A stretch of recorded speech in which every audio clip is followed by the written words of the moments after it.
I am a 21-year-old female, and my partner is a 20-year-old female.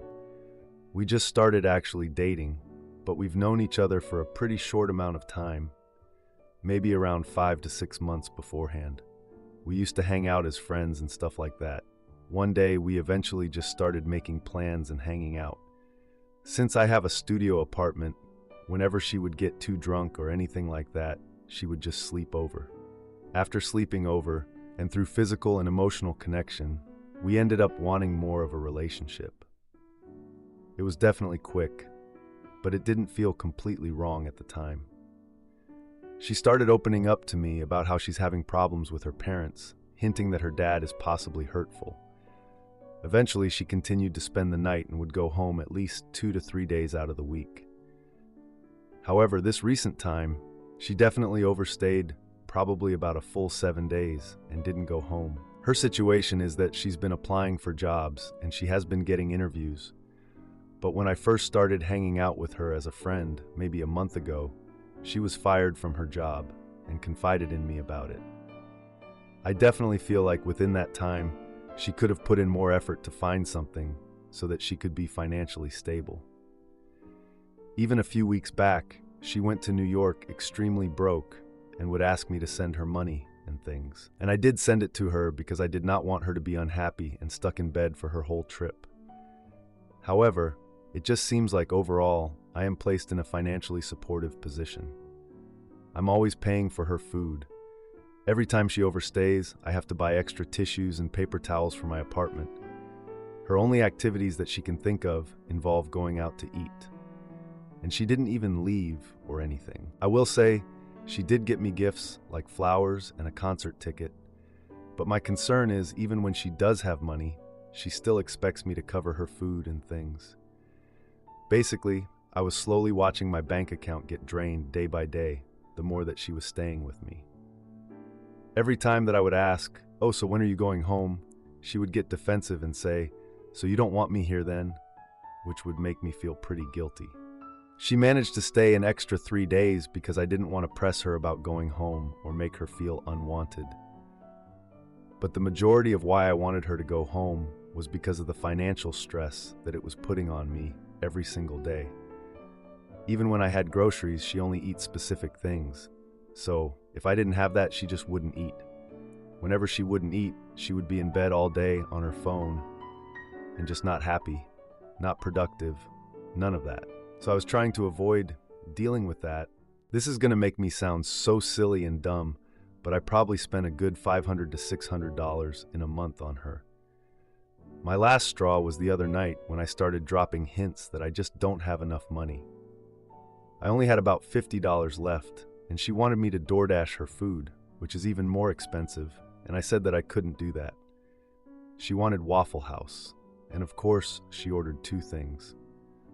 Waffle House isn't cheap anymore. It was about $25. I literally had to tell her to take off the waffle and just have the entree because I just didn't have the funds for that. I couldn't even get myself something to eat from Waffle House. I literally starved that night. I brought this up to her and her only real response was, "Oh, do you want me to pay you back? I can just send you money for the food." But it's like if you had money for the food, why didn't you just pay for it from the start or at least offer to split it? Like if you can buy me flowers and $80 concert tickets, you can definitely afford to cover some of your food. What really triggered me was the next morning. I already started off my day arguing with my neighbor. Overall, I just wanted to leave. She was asking if we were still going to go to the thrift store, and it's like, I literally had to spend $20 last night on your Waffle House. Anyways, I texted her respectfully about the situation, and she immediately started getting defensive, claiming that I was blaming her for my spending, saying that she doesn't control what I spend, and accused me of making this a bigger deal than it was. She accused me of lying. I ended up taking pictures of all the wasted food that I bought for her, that she either left in my fridge or just left on my counters and didn't clean up. She ended up blocking me after that. To add, I did post a picture of her flowers knocked over on the floor on my Instagram story and said that I just don't really like flowers. She proceeded to say that I was evil. called me offensive names, and said that no one is going to love me and that I'm going to regret this, etc. Essentially, she put all the wrongdoing on me because of the flowers and didn't take any accountability for any of the things she had said before blocking me. She also said that I ruined her perception of love and that she doesn't want to talk to me again. At first, I felt really guilty, but now I'm beginning to feel like she's being manipulative. She's probably telling all her friends that I just hurt her and that I'm in the wrong, even though I overextended kindness to her. I guess my question is, does posting about the flowers make me a terrible person? Am I being unreasonable and blaming her for my spending? At the beginning of our situation, I had about $1,500. Now I'm down to my last $50. Now, for a few comments before the update. Comment 1. This girl is bad news. They do not understand or have empathy towards your best interests. This is not someone to attempt to settle down with. Especially showing this many red flags at the start, it's not worth trying to keep the relationship going long term. Get out while you still can. If going out to eat is the only activity she can think of in regard to spending time with you, this person doesn't want to get to know you. There are 1,000,001 free activities that can be done for dates or hangouts. Comment 2. Also, get her out of your apartment before she stays long enough to qualify for squatters' rights. Duration varies from state to state, but if she lives in your unit long enough, she basically becomes a tenant with the same rights to the space as you do, and she'll have to be formally evicted to get out, which can take months. This is why many leases forbid guests from staying for too many days in a row. Now, for the update. A few days after the diner mess, I get a text from my ex asking if we could talk. Honestly, I thought I was done with this whole situation, but I figured I'd at least hear her out. I mean, what else could she have to say? She suggested we meet at the local diner we used to hang out at. I always loved that place, but now it just felt like a reminder of everything that went down. Anyway, I agreed. I get there, and she's already late. When she finally shows up, she's flustered and not making eye contact, like at all. It's like she's trying to avoid any real connection. She orders this massive meal, and I'm sitting there thinking, really? You're still not even attempting to contribute here? So she starts talking, and immediately she's accusing me of not understanding her struggles. I'm like, okay, here we go. I bring up the financial stress because, that's been a huge part of our problems. I ask her if she's been looking for work at all. She deflects and says she's been too busy with family issues. Family issues? Really? I mean, I get it, but come on. I've been supporting you entirely, and now you're acting like you have no time to even look for a job? I tell her I'm feeling drained from carrying this whole thing, and she just raises her voice, calling me unreasonable and selfish. At this point, there's a couple sitting nearby, and they're totally listening in on our conversation. I can feel their eyes on us, like they're trying to figure out what this whole scene is about. I try to explain my perspective, but of course, she cuts me off. She claims I'm not there for her and that I only care about money. Then she drops this huge accusation, accusing me of being controlling. Like, really? You're gonna make a scene at the diner with that? I stood up, feeling the urge to just bail on this whole conversation, but I knew I had to stay and finish this. It felt like we were just going in circles, and I had to suggest that maybe we take a break from each other to reassess things. I wasn't ready to end things completely, but we needed some space. She reacted so strongly to that suggestion, though. She couldn't believe I would just give up on her like this. She ended up storming out of the diner, leaving her food untouched and just a big old scene behind. I sat there for a minute, trying to process everything. I thought that was the end of it, but later that week, I get a call from her family. They inform me that she's been staying with them for a few days now. They sound really worried about her well-being and finances, and I can tell they're coming from a good place. But then it hits me that they don't know the full story about her staying over at my place. They kind of assume that we were in a normal relationship, and I was just kicking her out for no reason. I agree to meet with them to discuss their concerns, hoping for some clarity.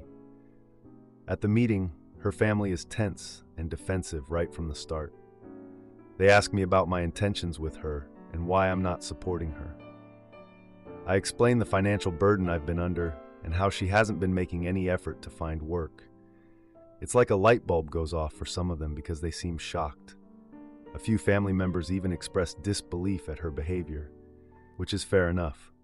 Then the conversation spirals into this back and forth argument with accusations flying everywhere. Just as things are getting heated, my ex walks in, looking shocked at the whole confrontation. She tries to defend herself, but her family corners her with a million questions.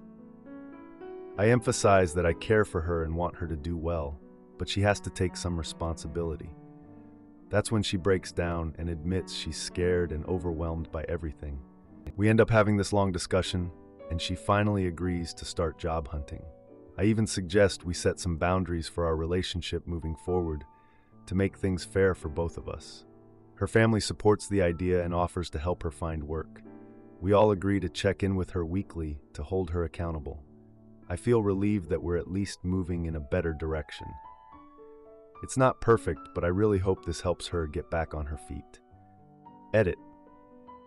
After a few weeks, her family contacted me again, expressing concern about her mental health, which surprised me. Am I the idiot for cutting off my depressed boyfriend after he stole from me and begged for more money? I am a 26-year-old female who recently got a new job that required me to move to a first world country. My boyfriend, who is 26 years old, and I are currently in a long-distance relationship while he is residing in a third world country, struggling to find a job due to high unemployment and the possibility of war. I met my boyfriend in college back in my home country, and we've been together for over 3 years. He lost his job in late 2023, and given that he has clinical depression, it has taken a huge toll on him. I also struggle with money, but I worked hard to make it through college and pay rent in my apartment. My boyfriend would come over almost every week, and we'd do regular couple activities together.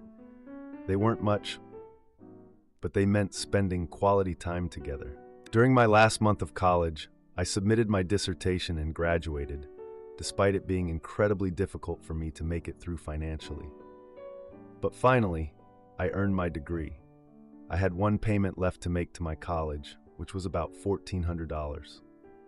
My mother helped me with it, providing me the full amount in cash, since we don't use bank payments in my home country due to the economic crisis.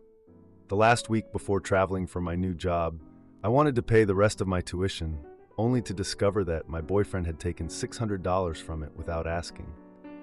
I was livid and had a mental breakdown because I was afraid I would jeopardize the requirements for my new job. He cried a lot and said it wasn't him, and he had been feeling low. I told him it wasn't my responsibility. He promised he would make it up to me and said he would cover it by the end of the month. Months went by, and he was upset almost every day, saying he didn't know how to cover it. I eventually found someone, my best friend, to loan him the money so he could pay my college tuition. He only managed to cover $400, and I covered the remaining $200 from my own pocket. He did this to me knowing I was traveling and starting a new job. I told him it was over and that I would never forgive him. He fought hard for it and insisted he would turn his life around. He is currently making improvements, but all these changes benefit him, not me. Positive outlook on himself, financial stability, etc. He said he would spend the rest of his life trying to make it up to me and that breaking up was not an option. He claimed he was going to be the one to build our life together, not me. Now for an update. He informed me yesterday that he got a good job there and he's excited to start. I was happy for him and went to sleep. I opened my phone in the morning and saw a 2-minute voice note sent at 4 a.m. in which he said he wanted me to be completely honest, and if it didn't make me comfortable, I shouldn't agree to it. He also stated that if it put me in a dire financial situation, I had every right to say no. He wants around $400 to help cover his transportation and some expenses as he tries to take care of himself and improve his depression. I'm not feeling good about it. In fact, I'm a little nauseous and feel guilty for being in a privileged position in my life. What do you all think? Now for a few comments before the update. Comment 1. Do not give him more money. He has shown you at this point in his life he doesn't follow through on financial promises. Your new job and move and all that means I am sure you don't have a lot of extra money just sitting there. It is needed for your life right now. I am sorry he is making you feel upset by this, but get the guilty thinking out of your head. He needs to work on pulling himself up after taking $600 without permission. I certainly wouldn't bring that up to $1,000. You know what will happen. Let's get married and no reason to pay it back. You do it now, next month he will want more. Be there as a supporter, but not financially. Cover yourself first. Comment 2. First of all, congratulations on graduating. Second, I'm sorry, but he took your money once without asking. That is a huge problem. And with that mentality, I guarantee you, if you gave in and gave him $400, it will not be the last time he asks. Personally, I know you two clearly have a lot of history, but he doesn't seem good for you. It probably seems selfish to leave someone who is supposedly depressed, but sometimes you need to worry about your own self-health first. Now, for the update. 2 days after my boyfriend asked me for $400, he texts me to ask if I've listened to the voice note. I still haven't listened to it, honestly, because I just haven't been able to bring myself to do it. I get his text and I just sit there staring at it for a good few minutes, like I know I need to respond or else it's going to be awkward, but I also don't want to do this right now. Eventually, I just say I got his voice note, but I need to think about it. I felt like it was the most neutral thing I could say without getting into it, you know? That evening, I go to a family dinner for my grandma's birthday. It's a big family thing, and the atmosphere is really nice. Everyone's joking and telling stories, and it feels good to be around everyone. At dinner, my mom asks how things are going with my boyfriend, and I feel this knot in my stomach. Like, I knew it was coming, but still. I mention the job update, but I don't say anything about the money request. I just didn't want to make things worse, you know? After dinner, we all play games, and my younger brother jokingly brings up how I used to send my boyfriend care packages. Everyone laughs, and I feel a little embarrassed, but I laugh it off. Then my sister asks if I'm planning on visiting my boyfriend soon, and I feel uncomfortable again. My grandma starts telling a story about her long-distance relationship, and I can't help but feel uneasy about my own situation. The next morning, I wake up to a bunch of frantic texts from my boyfriend saying he didn't get the job. Apparently, someone else was a better fit, and he's feeling hopeless again. I just sit there reading his texts, feeling for him, but also a little, confused. I don't respond right away. I decide to reach out to my mom for advice about the money request, and when I tell her, she's shocked. She basically says I shouldn't help him financially again after what happened with the tuition money. I totally agree with her, but I didn't want to say that to my boyfriend. A few days later, my boyfriend calls me, and he sounds really desperate. He's pleading with me to reconsider helping him. He goes on about how he's in a bad place and can't afford food or rent. That makes me feel a little uneasy, though, because I just don't know if I can trust him. I set a boundary and tell him I can't send him any money. He gets angry and questions if I even care about him anymore. The argument escalates from there, and I end up hanging up, feeling really frustrated. I wanted to stay distracted, so that weekend I went to a friend's birthday party. It was okay, but at the party, I ran into an old friend who asked how things were going with my boyfriend. I ended up sharing some of the recent issues, and my friend expressed concern and skepticism about the relationship.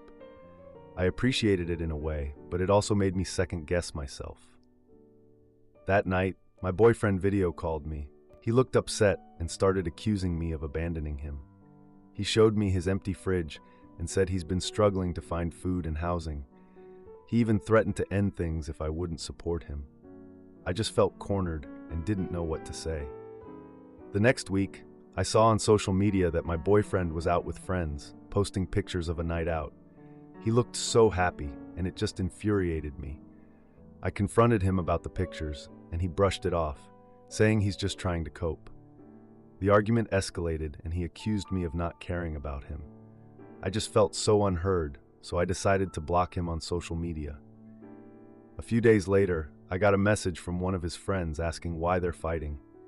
His friend mentioned that he's struggling and needs support, which just made me feel guilty all over again. I unblocked my boyfriend to send him a message, but he left me on read. A week later, he called me, and he sounded different, like more composed. He said he found a temporary job but still expects me to support him. That was it for me. I just felt like I couldn't keep dragging myself into his struggles. I messaged him to say I think we should end things. I know it'll hurt him, but I just feel like it's necessary. He responds with rage, accusing me of being heartless. I just know this decision is final, so I blocked him again.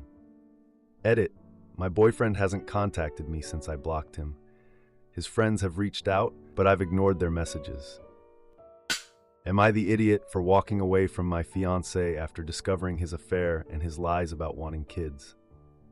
This came as a total shock to me, a 35-year-old woman. He is a 42-year-old man and has said before that he was not sure about having a child, but since I do want a child and our relationship was flourishing, he was willing to consider it. 3 months ago, we got engaged and moved in together, and since then, all expectations have changed. He expects me to be a traditional woman of the home while managing my corporate job. He owns his own company and comes from a trust fund, so he works fewer hours than I do overall and has more flexibility. It's been a huge adjustment for me as I moved into his house, and along the journey he has become less interested in the value of marriage, but is open to a wedding ceremony under his circumstances, which include a prenuptial agreement and a small ceremony. Now things aren't going as well because our vision for the future relationship has been changing from pre-engagement to actually being engaged. He also has kinks that he wants to explore almost nightly because it helps him sleep and feel loved. Last night, I wasn't in the mood and said no, and during the course of the night, I left our bed and slept in another room. He said he woke me up in the middle of the night and I apparently wasn't very nice. But I don't have any recollection of it. I've always been a deep sleeper and have been told and acknowledged that I can get grumpy if woken from a deep slumber. This morning, he harshly told me it was my fault and explained why he was in the other room. I asked to verify if I heard him say it was my fault he didn't sleep, and he said yes. I started to feel upset about it and explained that I felt blamed and that it was affecting me. I expressed my concern about his being so upset, since he said it was a deal breaker the way I acted in the middle of the night. This behavior is something I've dealt with since I was 3 or 4 years old, and I feel overwhelmed because he wants to be able to wake me up in the night to help him soothe himself. When we discussed it this morning, I mentioned I was worried this behavior seems so childish and related to his childhood trauma. I also conveyed my concern that this behavior and arguing do not bring us closer together and do not help us feel safe about having a child. He then said he didn't want a child and tried to problem solve by saying he'd be okay if I had a child with someone else, like a donor, but that we would stay together. I'm just heartbroken. I don't understand his values. I wouldn't want a relationship like this. He says if we can get to a better place, then maybe we could consider having a child in the future. I'm 35, so I am scared and not feeling confident that we will get there. We're in individual therapy, couples therapy, and our therapists are speaking to each other. He has been divorced before, while this is my first time being engaged and my first time having a relationship this complex. What sage advice would you give your daughter, friend, or woman dealing with this? Now for a few comments before the update. Comment 1. I would tell my daughter that this is a classic bait and switch. Once he got you under his roof, he changed his mind about children. I assume he's okay with you having a baby via a donor because he's either had a vasectomy or thinks he would have no financial obligation if you split. His demands for intimacy or he can't sleep are unreasonable. He clearly thinks his wants outweigh yours. I'm willing to bet his behavior was the reason for the divorce and broken engagement. Honestly, you need to walk away. Comment 2. I would tell my daughter or friend that she is in a relationship with a manipulative, hurtful person and to get out. His expectation of on-demand intimacy so he can be soothed and sleep. Him telling you that you are the reason he couldn't sleep. Darling, that's hurtful behavior. His complete turnaround on things once you got engaged and moved in. Total bait and switch. He thinks he can control the situation now. If you need all that therapy before you've even gotten married, there is a problem. Google Darvo. Now for the update. I'm back with a new update. It's been a little over a month since my last post and things have gotten way worse. The couple's therapy sessions have become super intense. Like, they're basically shouting matches now, and the arguments have started spilling over into our daily lives. I can't escape this. My fiancé has started to withdraw even more and is often spending late nights at work and canceling plans we made together. He's basically a ghost in our home. One night I was feeling really lonely, so I decided to go to a dinner party at my parents' house. I thought maybe some family time would help me feel better. My mom casually asked about wedding plans, and I just felt this wave of anxiety. I mean, my fiancé didn't even show up to the dinner. He had previously committed to coming, but of course that didn't happen. During dinner, my brother announced that he and my sister-in-law are having a second baby. Everyone was excited, but I just sat there feeling totally deflated. After dinner, I noticed my fiancé had texted me multiple times, blaming me for not updating him on the evening. Like, dude, you weren't there. How am I supposed to update you on things you aren't even a part of? Later that week, I discovered a receipt for a hotel stay in my fiancé's email. The hotel was booked for the same weekend as our couple's therapy session.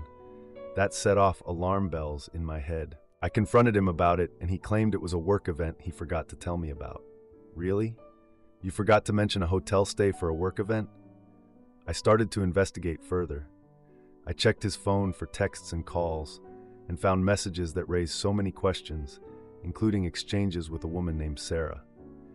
When I confronted him about it, he dismissed my concerns, insisting Sarah was just a colleague from work. Yeah, right. At our next therapy session, the therapist encouraged open dialogue. But guess what? Tensions flared again. He accused me of being controlling and paranoid, claiming I was ruining the progress we've made. Progress? What progress? I attended a family gathering for my cousin's birthday where I was asked about my relationship. To avoid awkwardness, I downplayed our issues and faked happiness. After the party, I received a call from a private investigator who had been hired anonymously. They claimed to have information about my fiancé's whereabouts and activities. I decided to meet the investigator at a coffee shop to hear more. They revealed my fiancé had been seen at the hotel with a woman matching Sarah's description. Armed with this new info, I went home and confronted him. He denied everything and accused me of being untrusting, leading to a heated argument. I arranged a meeting with my brother and sister-in-law to discuss my situation. They offered to help me gather more evidence, suggesting we could all go to the hotel under the guise of a family outing. So, we went. I spotted my fiancé's car in the parking lot, and my heart dropped. We entered the hotel and approached the front desk, pretending to inquire about a room.